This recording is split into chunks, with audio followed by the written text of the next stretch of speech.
ಚಕ್ರವರ್ತಿಗೆ ಜಯವಾಗಲಿ. ಚಾರ್ಗ ಪುರುಷೋತ್ತಮ ಮಾಡಿಸುತ್ತಿದ್ದರು. ಪುರುಷೋತ್ತಮನು ಬರಲಿ, ರಾಜಾದಿ ರಾಜ ಪುರುಷ ಶ್ರೇಷ್ಠನಾದ ನಾನಿರುವಲಿ. ಆ ಗೋಪಾಲಕನ ಪುರುಷೋತ್ತಮನು ಪಾಂಡವ ಮಿತ್ರನಾದ ಆ ಮೋಸಗಾರ ನೇರವಾಗಿ ನನ್ನ ಅರಮನೆಗೆ ಬಾರದೆ ತನ್ನ ಹುಟ್ಟು ಕಣ್ಣುಗಳು ಸರಿಯಾಗಿ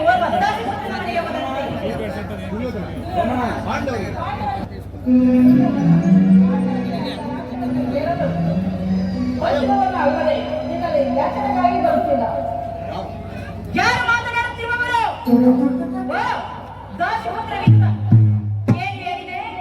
ಪಾಂಡವರಿಗೆ ನ್ಯಾಯವಾಗಿ ಹಂಗ ರಾಜ್ಯವನ್ನು ಕೊಡಬೇಕು. ಅದನ್ನು ಚಕ್ರವರ್ತಿಯಾದ ನಾನು ನಿನ್ನಿಂದ ಕೇಳಿ ತಿಳಿದುಕೊಳ್ಳಬೇಕೆ?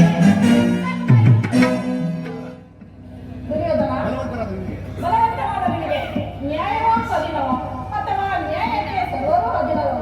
ರೋಗಿಗೆ ಅಪತ್ಯವು ರುಚಿಸುವುದಿಲ್ಲ, ಅಪತ್ಯವು ಎಂದಿಗೂ ರುಚಿಸುವುದಿಲ್ಲ. ನಿನ್ನ ಮರಣಕಾಲ ಸಮೀಪ ಇರುವುದರಿಂದ ನಿನ್ನ ಸಫಲಗೀರರಿಂದ ಪರಿಪೂರ್ಣನಾದ ಈ ಚಕ್ರವರ್ತಿಗೆ ಓರ್ವ ದಾಸಿಪುತ್ರ ನೀತಿ ವಚನವು ಅನಾವಶ್ಯಕ. ಸಹೋದರ ದುಶ್ಯಾಸನ, ಈ ವಿಧನು ಹಿರಿಯನು ಪೂಜೆನು ಎಂದು ಸಹನೆಯಿಂದ ಸುಮ್ಮನಿದ್ದ ಮಾತ್ರಕ್ಕೆ ರಾಜಸ್ಥಾನವೆಂಬ ಗೌರವಗಳನ್ನು ಈ ವಿಧನು ಕೂಡ ಸಮೇತ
ತನಕ ನಿನ್ನ ಅರ್ಥವನ್ನು ನೋಡಿ ನೋಡಿ ನೋಡಿ ಬೇಸತ್ತಿದೆ.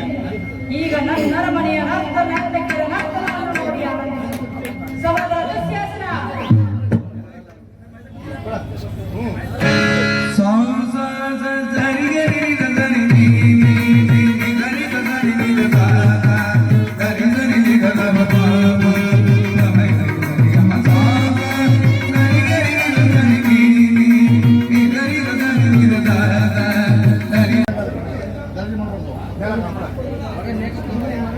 ಇಂದು ನಾನು ಪಾಂಡವರ ರಾಯಭಾರಿಯಾಗಿ ಬಂದಿದ್ದೇನೆ.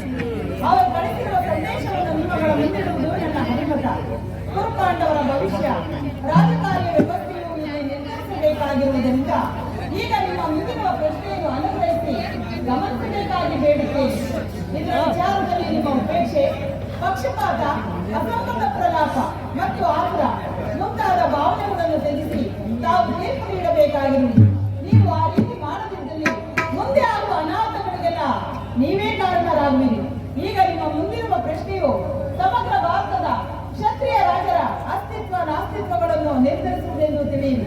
ಪವಿತ್ರವಾದ ಭರ್ತಮಾತೆಯನ್ನು ಶಾಂತಿ ಎಂಬ ಅಮೃತಧಾರೆಯಿಂದ ಅಭಿಷೇಕ ಮಾಡುವಿರೋ, ಇಲ್ಲವೇ ಭಯಂಕರವಾದ ರಕ್ತಧಾರೆಯಿಂದ ಮಾತೃಮೂರ್ತಿಯನ್ನು ತೋರಿಸುವಿರೋ?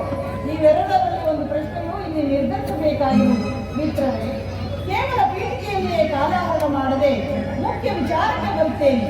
ಕಪಟದೂತದಲ್ಲಿ ಪರಾಜಿತರಾದ ಪಾಂಡವರು ವನವಾಸ ಅಜ್ಞಾತವಾಸವನ್ನು ಮುಗಿಸಿಕೊಂಡು ಹಿಂದಿರುಗಿದರಲ್ಲವೇ? ಈಗ ಅವರು ನನ್ನೊಡನೆ ಈ ರೀತಿ ಸಂದೇಶವನ್ನು ಕಳಿಸಿದ್ದಾರೆ. ಪ್ರತಿಜ್ಞೆಯಂತೆ ನಾವು ನಡೆದುಕೊಂಡೆವು. ಹಿಂದೆ ಆಡಿದ ವಾಗ್ದಾನದಂತೆ ನಮಗೆ ನ್ಯಾಯವಾಗಿ ಬರಬೇಕಾಗಿದ್ದ ಅರ್ಧ ರಾಜ್ಯವನ್ನು ನಮಗೆ ಕೊಡಿ. ಸಭಾಸದರೇ, ಪಾಂಡವರ ವಿನಯ ವಿಚಾರವನ್ನು ಕೇಳಿದಿರ. ಬಾಲ್ಯದಿಂದಲೂ ನೀವು ಅವರ ಮೇಲೆ ತೋರುತ್ತಿದ್ದ ದೀರ್ಘ ವೈರ್ಯವನ್ನು ಮರೆಯಲು ಸಿದ್ಧರಿದ್ದಾರೆ. ವಿಷಭೋಜನ, ಕಪಟದೂತ, ರಾಕ್ಷಾಗೃಹ ದಹನ ಇವೆಲ್ಲಕ್ಕೂ ಮಿಗಿಲಾಗಿ ತುಂಬಿದ ರಾಜ್ಯಸಭೆಯಲ್ಲಿ ದ್ರೌಪದಿಯ ವಸ್ತ್ರಾಪಹರಣ ಇಂತಹ ಮಹಾಪಾಪಗಳನ್ನು ಮನ್ನಿಸಿ ತಮ್ಮ ಶಾಂತಿ ಸಂಧಾನಕ್ಕಾಗಿ ಪ್ರಯತ್ನಿಸುತ್ತಿದ್ದಾರೆ. ಹೀಗಿರುವಾಗ ದುರ್ಯೋಧನ, ನಿನಗೆ ಹೆಚ್ಚಿಗೆ ಹೇಳುವ ಅವಶ್ಯಕತೆ ಇಲ್ಲ. ಅವರ ಸಂದೇಶದೊಡನೆ ನನ್ನ ಸಂದೇಶವನ್ನು ಸೇರಿಸಿದ್ದೇನೆ. ವಿಚಾರಗಳನ್ನು ಕರ್ತವ್ಯಗಳನ್ನು ನಿರ್ಣಯಿಸುವುದು ಪ್ರಾಜ್ಞರಾದ ನಿಮ್ಮೆಲ್ಲರಿಗೂ ಸೇರಿದೆ. ಧೃತರಾಷ್ಟ್ರ ಪ್ರಿಯ ಪುತ್ರರೇ, ದ್ರೋಣಾದಿ ಪ್ರಮುಖರೇ, ಸಭಾಸದರೇ, ಶ್ರೀಕೃಷ್ಣ ಪರಮಾತ್ಮನು ನಿಮ್ಮ ಮುಂದೆ ನಿರೂಪಿಸಿದ ರಾಜಕಾರ್ಯವನ್ನು ನೀವೆಲ್ಲರೂ ಕೇಳಿದಿರಲಿದೆ. ಅದರಂತೆ ನಡೆಯುವೆಂದು ನನ್ನ ನಂಬಿಕೆ. ದುರ್ಯೋಧನ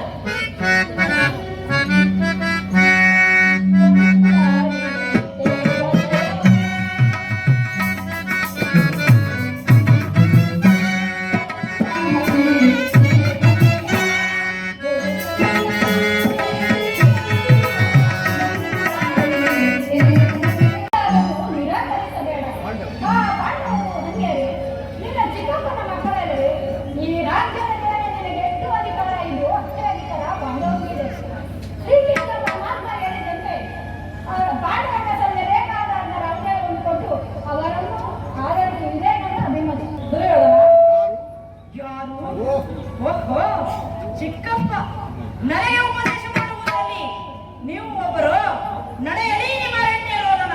ಹೌದು ದುರ್ಯೋಧನ, ನನ್ನದು ರೋದನವು ಅರಣ್ಯ ರೋದನೆ. ನಿನ್ನಂತವರಿಗೆ ಸದುಪದೇಶ ಮಾಡಬಾರದೆಂದು ದೊಡ್ಡವರು ಹೇಳಿದ್ದಾರೆ. ಏನು ಮಾಡಲಿ? ಕೆಲವರನ್ನು ನೋಡಿದಾಗ ವಿವೇಕವನ್ನು ಹೇಳುವುದು ನಮ್ಮಗಳ ಕರ್ತವ್ಯ. ನಾವೀಗ ಸುಮ್ಮನಿದ್ದರೆ ದೋಷವು ಸಂಭವಿಸುವುದು. ಪಿತಾಮಹ ಭೀಷ್ಮರು, ಗುರು ದ್ರೋಣರು, ಶ್ರೀಕೃಷ್ಣ ಪರಮಾತ್ಮರು ಇವರು ಹೇಳುವುದಕ್ಕಿಂತ ಹೆಚ್ಚಾಗಿ ನಾನೇನು ಹೇಳಲಾರೆ. ನಿನ್ನ ಇಷ್ಟೇ ರಾಜ್ಯವೆಲ್ಲವನ್ನು ನಿನ್ನ ಇಷ್ಟೇ ಎಷ್ಟ ಆದರೂ ನೀನೇ ಅನುಭವಿಸಿ. ಚಿಕ್ಕಪ್ಪ, ಈ ನೀತಿಯನ್ನು ಪಾಂಡವರಿಗೆ ಹೇಳಲೇಬೇಕೆ? ನಿನಗಾಗಲಿ ಕೃಷ್ಣನಿಗಾಗಲಿ ನನ್ನೊಬ್ಬರಲ್ಲಿ ಮಾತ್ರ ದೋಷ ಕಂಡು ಬರುತ್ತಿರುವುದು. ಪಾಂಡವರು ನಿರ್ದೋಷಿಗಳಲ್ಲವೇ? ಕುಂತಿ ಪುತ್ರ ಪಕ್ಷಪಾತಿಯಾದ ನೀನು ನಿನ್ನ ಸ್ವಭಾವಕ್ಕೆ ಸರಿಯಾದೆಂದೇ ಕೃಷ್ಣ, ಮಹಾನುಭಾವನಾದ ನೀನು ನಿನ್ನ ದೂತತ್ವವನ್ನು ಬಹು ಶ್ಲಾಘನೀಯವಾಗಿಯೇ ಮುಗಿಸಿದೆ. ಆದರೆ ನಿನ್ನ ಮರಳು ಮಾತಿಗೆ ಒಳಪಡುವ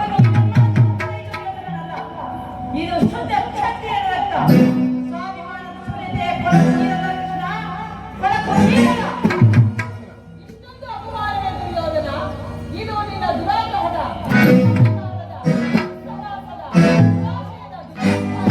ವಿಚಾರ ಮಾಡುತ್ತಾ ಪರಮೇಶ್ವರ.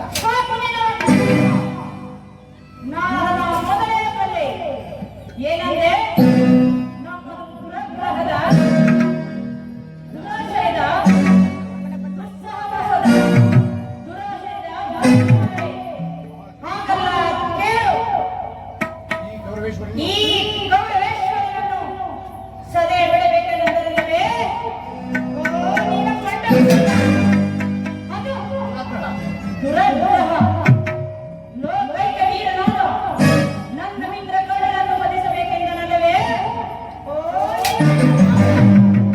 ಅದು ದುರಹಂಕಾರ ಅಭಿಮಾನ ಶೂನ್ಯತೆಯಿಂದ ನಿನ್ನಂತ ಕಪಟಿಯ ಸ್ತ್ರೀಗಳನ್ನು ಬೆಳೆಸಿದರಲ್ಲವೇ ಪಾಂಡವರು? ಅದು ದುಸ್ಸಾಹಸ.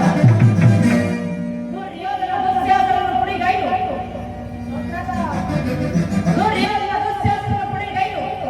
ಭರತಖಂಡದಲ್ಲಿ ತಮ್ಮ ಧ್ವಜ ಪತಾಕೆಯನ್ನು ಹಾರಿಸಲು ಯೋಜನೆ ಮಾಡುತ್ತಿರುವರಲ್ಲವೇ?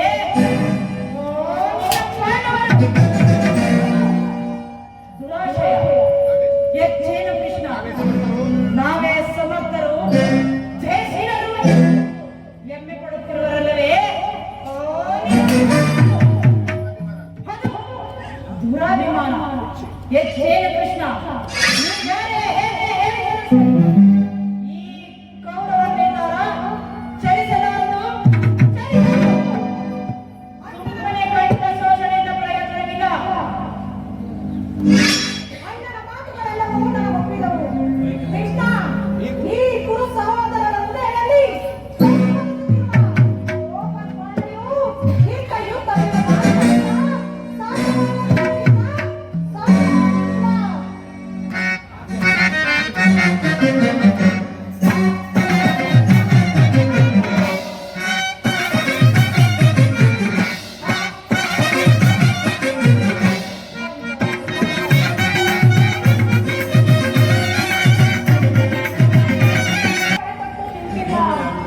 ನೀನು ಸತ್ತು ಮುಂದೆ ನಿನ್ನ ಚೆಲ್ಲಾಟ ಸಲ್ಲದು.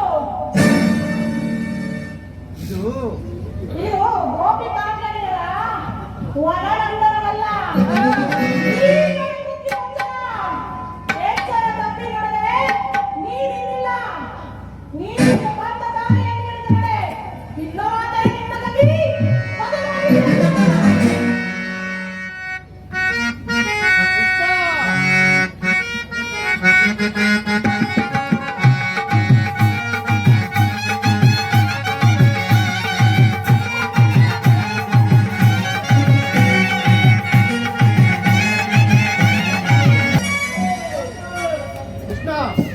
ಕೃಷ್ಣ, ಸಮಯವು ನಮಗೆ ಬಂದಾಗ ಸಮರಕ್ಕೆ ಸಿದ್ಧವಾಗುವುದು ಕ್ಷತ್ರಿಯೋಚಿತ ಧರ್ಮ.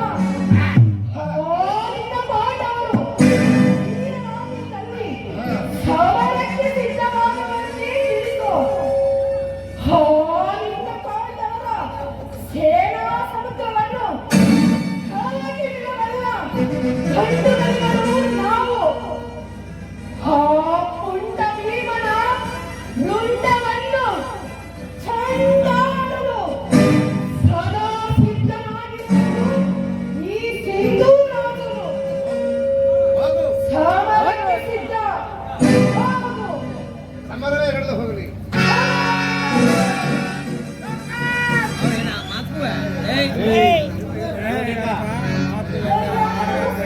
ಅಭಿಮತವೇ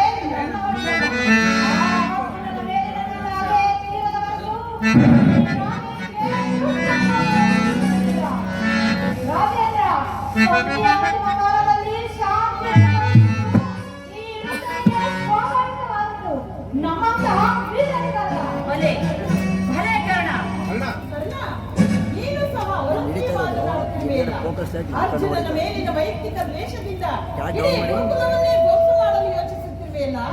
ಇದು ನಿನ್ನ ಧರ್ಮವೇ?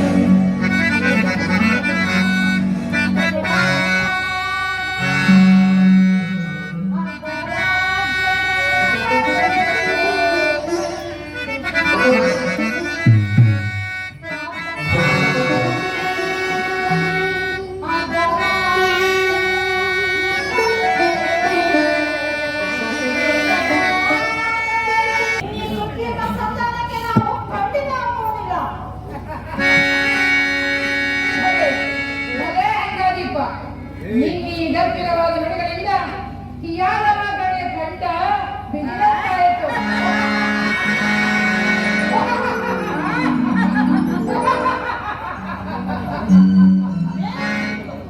ಮನೋಮಂಥರಾದ ನಿಮ್ಮ ಮನದೊಡನೆ ಮಾತನಾಡುವುದೇ ಉಚಿತ. ದುರ್ಯೋಧನ, ಆದರೂ ನಿನ್ನ ಒಂದು ಮಾತನ್ನು ಹೇಳಿರುತ್ತೇನೆ. ಏಯ್!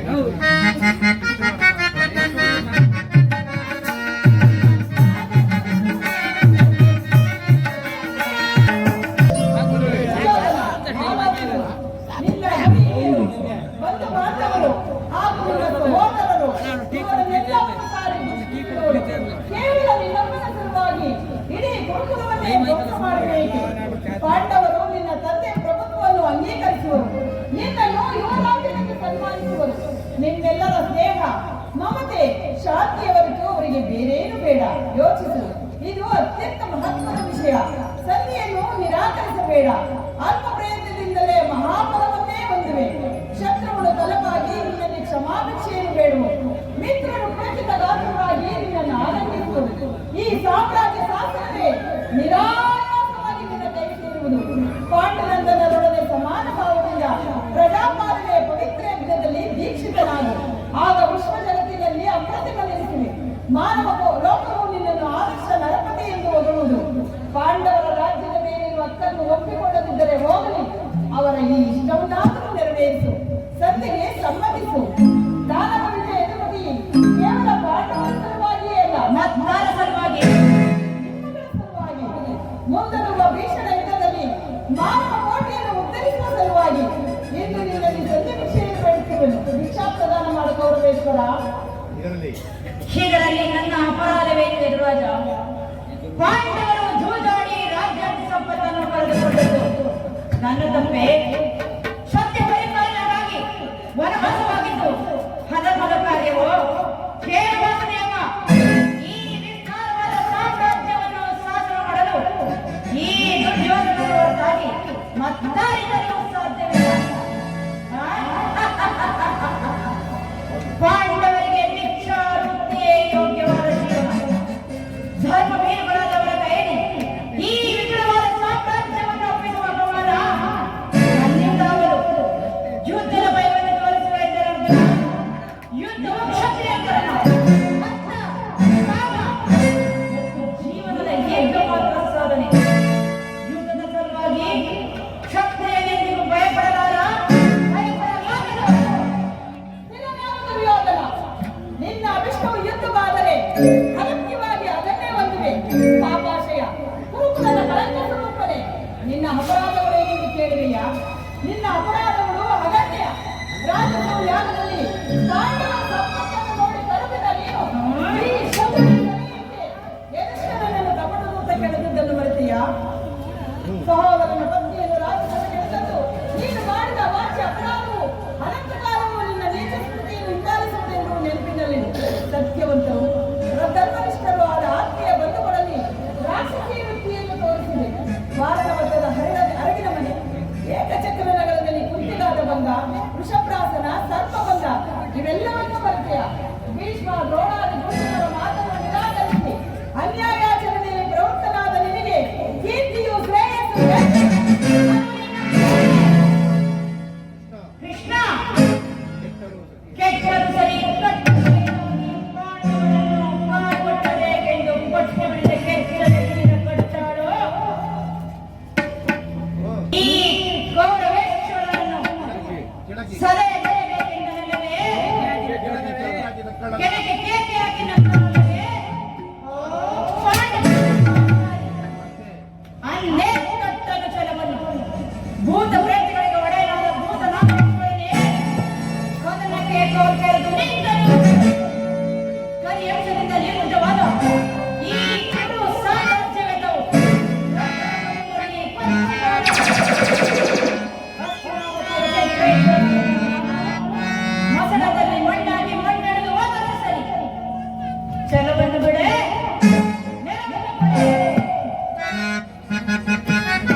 ಗದಾ ದಂಡವನ್ನು ಸಹಿಸುವ ಮೂರ್ಖ. ಕೃಷ್ಣ ಎಲ್ಲಿಗೆ ಹೋಗ್ಬೇಕು? ವಿಜಯ